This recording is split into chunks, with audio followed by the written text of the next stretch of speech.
법원의 재판은 역시 신속하고 공정하게 이루어져야 됩니다. 별별 짓을 다 할 것입니다. 대법관 정원은 증언해갖고 대법관도 막 늘려서 자기네 대법관 갖다 집어넣고요. 못할 짓이 없을 겁니다. 지금까지 우리의 헌법의 제정자들 그리고 우리 국민들은 범죄자가 대통령이 되겠다고, 재판받는 범죄자가 대통령이 되겠다고 나서는 현실을 상정하지 않았던 것이죠.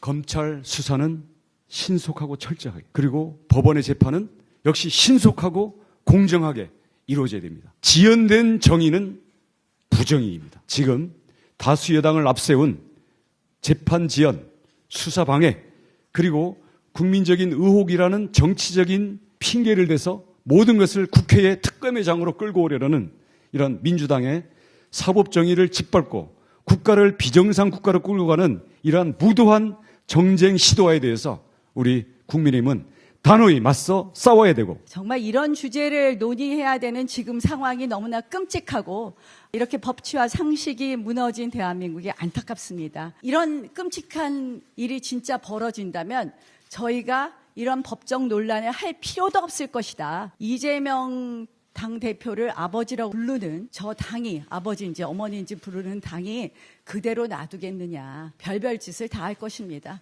대법관 정원은 증언해갖고 대법관도 막 늘려서 자기네 대법관 갖다 집어넣고요. 못할 짓이 없을 겁니다. 권력을 보고 하는 정치가 아니라 국민을 보고 하는 정치를 꼭 해달라, 이런 말씀을 드립니다. 제가 전당대회 출사표를 던진 이유는요, 진짜 정치를 하고 싶어서, 그리고 당을 살리고 싶어서 나왔습니다. 진짜 혁신은 당원으로부터 시작이 됩니다. 헌법 84조에 대해서 심도 있는 논의가 이루어지길 기원합니다. 피고인이 대통령 되면 재판이 중단되는가? 여기에 대해서 한국갤럽이 73%의 여론, 우리 지지층만을 말하는 게 아니죠. 73%의 여론이 중단되지 않는다고 말했다는 결과를 발표했습니다. 우리가 지금 현재 상황에서 소수당으로서 어떤 이슈를 제기했었을 때 73%를 전체 국민 중에서 73%의 지지를 받을 수 있는 이슈가 있을까요? 그거 흔치 않을 겁니다. 73%의 지지를 받는다? 물론 이 이슈는 결과적으로 그 말은 이재명 후보가 대통령 되면 안 된다는 것과 같은 얘기입니다. 73%가 재판이 중단되지 않으니까 대통령 되고 나서 재판 계속 받아도 된다, 이런 뜻을 말씀하시는 것이 아니라 형사 피고인이 재판 받는 중에 무죄받지 않는 이상 대통령이 되는 건 안 된다는 뜻을 담고 있다고 생각합니다. 이재명 후보가 나쁘다, 범죄자다, 이렇게 단면적으로 얘기하는 것이 아니라 우리는 이런 헌법적인 가치를 지향하는 나라고 이런 규정이 있는 나라인데, 첫째, 이런 사람이 대통령이 된다고 나서는 게 말이 되는 얘기야?